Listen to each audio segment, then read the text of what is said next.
Welcome. I'm Dr. Julian Spencer-Churchill from Concordia University, Montreal. Welcome to the Conference on Social Sciences Research, hosted by Lahore Garrison University in Lahore, Pakistan. And the theme in the Department of International Relations and Political Science is Global Transformation in Pakistan's Foreign Policy, Responses, Challenges, and Opportunities. I'd like to thank the Vice Chancellor, Major General Shahzad Sikandar, and the Dean of Social Sciences, Dr. Majid, and the Chairperson of the Department of International Relations and Political Science, Dr. Ahmed, for their invitation.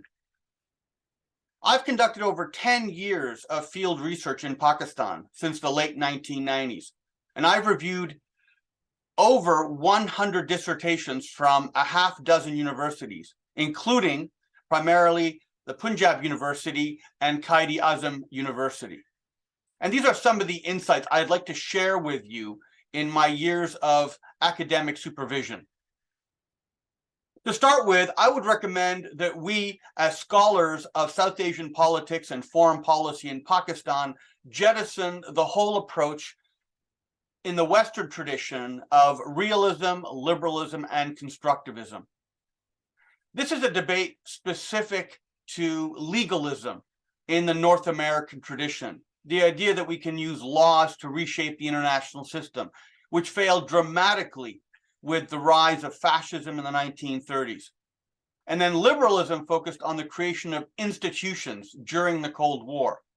And constructivism was largely the result of identity politics in the 1970s and 1980s. These are not the theories, I think, that Pakistani scholars should pursue. What we should focus on is mid-range theory that focuses on the issues that Pakistan is dealing with. Certainly, constructivism has a role. Identity politics is very important. In Pakistan, history does not begin with the Western definition of terms. Organizations like Jamiat Islamiyah, their founder, Maududi, his family tradition goes back to the bureaucrats of the Mughal Empire. So in Pakistan, a great many of the traditions, both civil and military, actually have their origins and are path-dependent from earlier institutions before colonialism. Certainly, colonialism has had a huge impact. Some of it was distorting. Some of it has enhanced the efficiency of the Pakistani state, but it's not the only source of tradition in Pakistan. A second major issue is modernization and development. Not only the pursuit of technology and the increase of economic wealth in Pakistan, but also issues domestically that have to do with justice and fair distribution, and how these affect foreign policy. In the Western tradition, diplomacy was largely the domain of specialized aristocratic elites who were, by cause of their origin, brought into government, and the mass of the population was excluded in most European and Western states.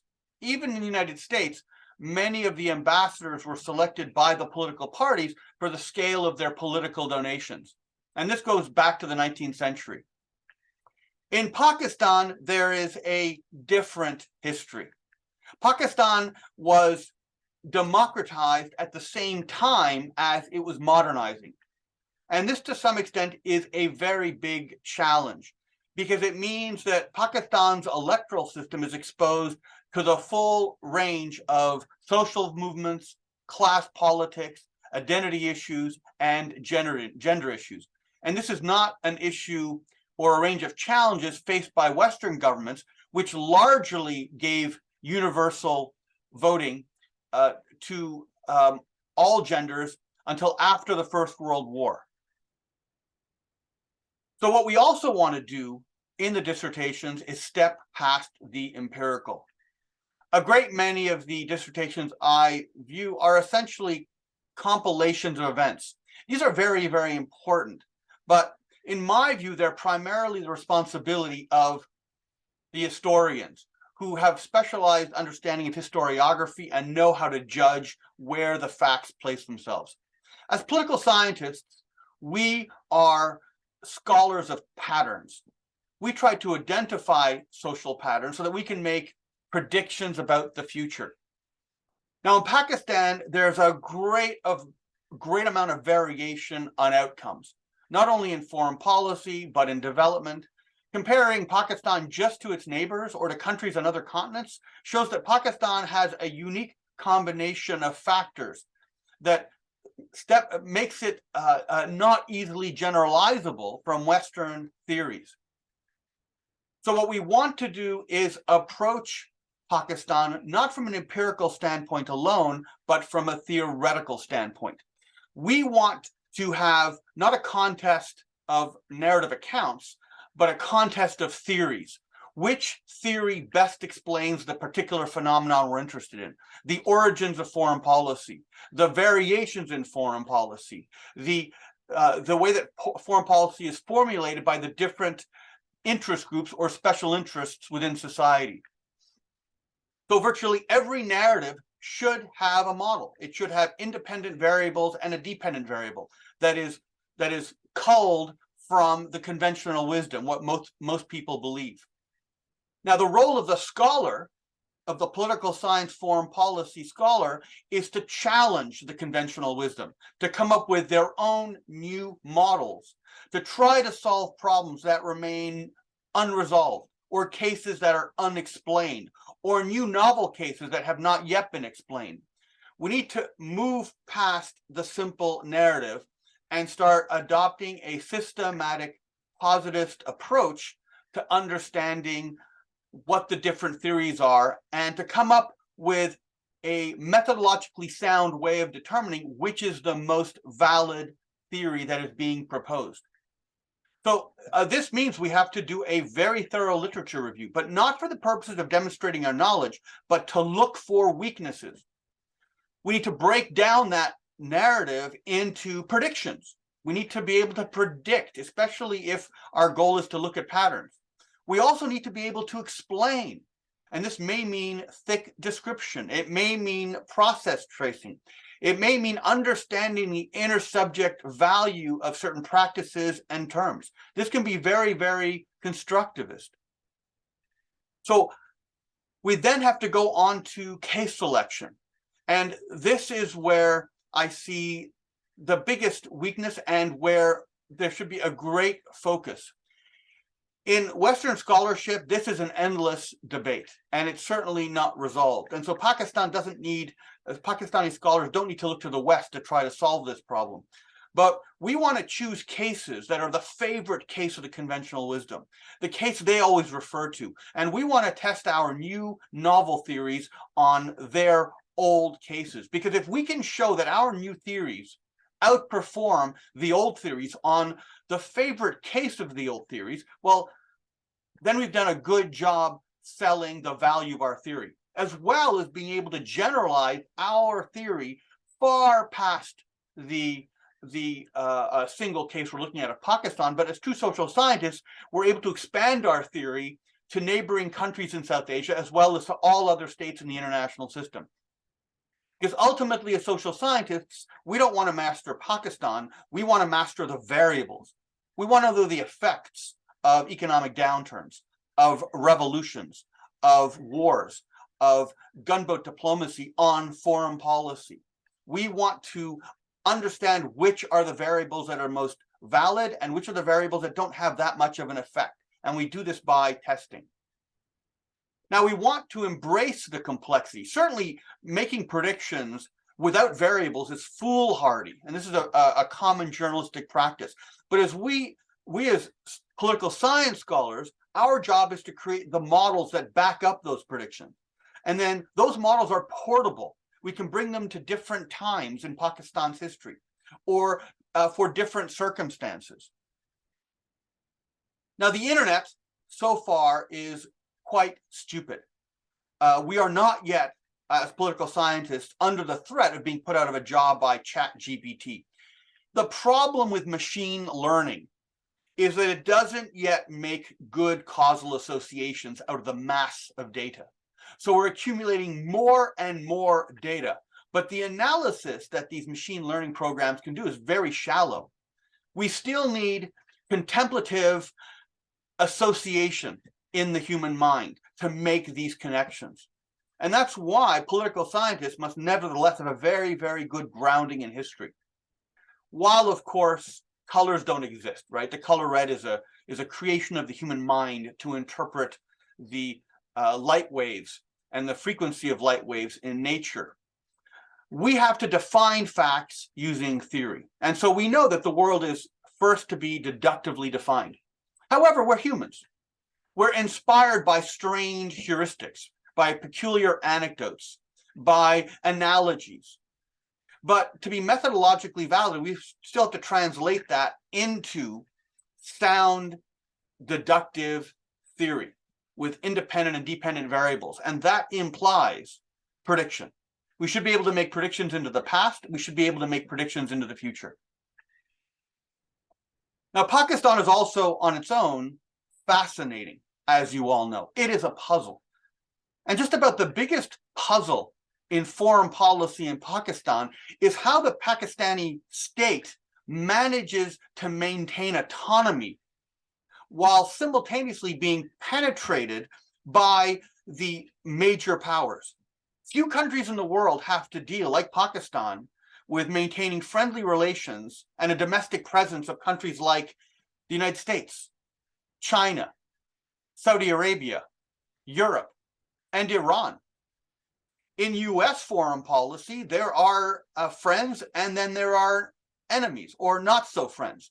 There's certainly a level of ethnic politics that's involved in determining US foreign policy. It's always been the case for a colonial immigrant state. But for Pakistan, we see a stability in the state that is rare for most states in the international system. Most states succumb to one of the parties or to one of their international backers.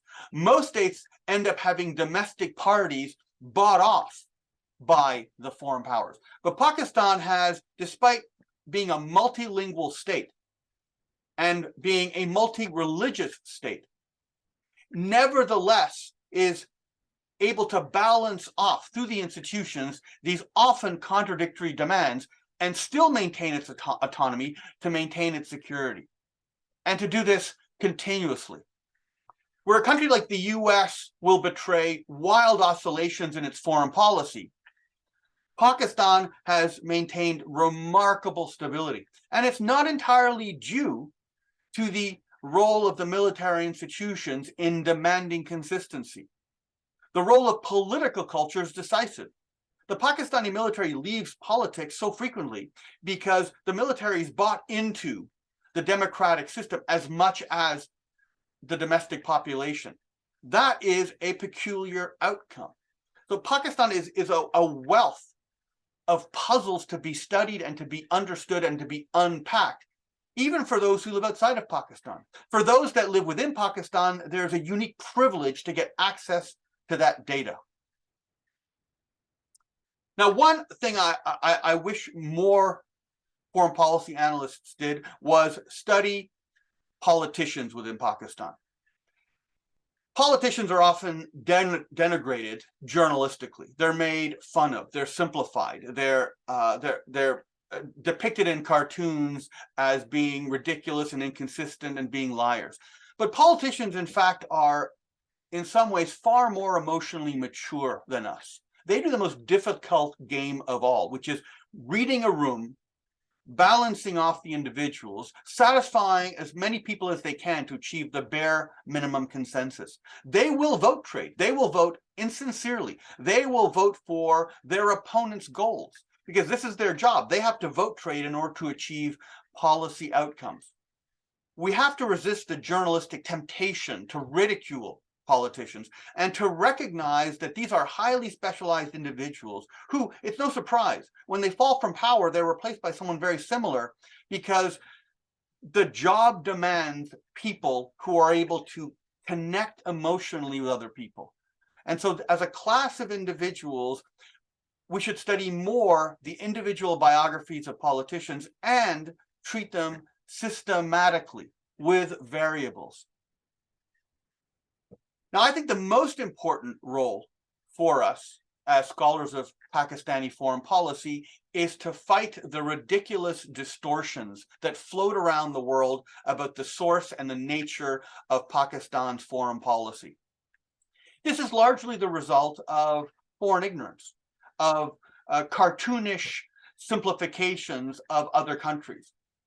Pakistan, by global standards, has a very large population. It is a pivotal state in a key part of the world.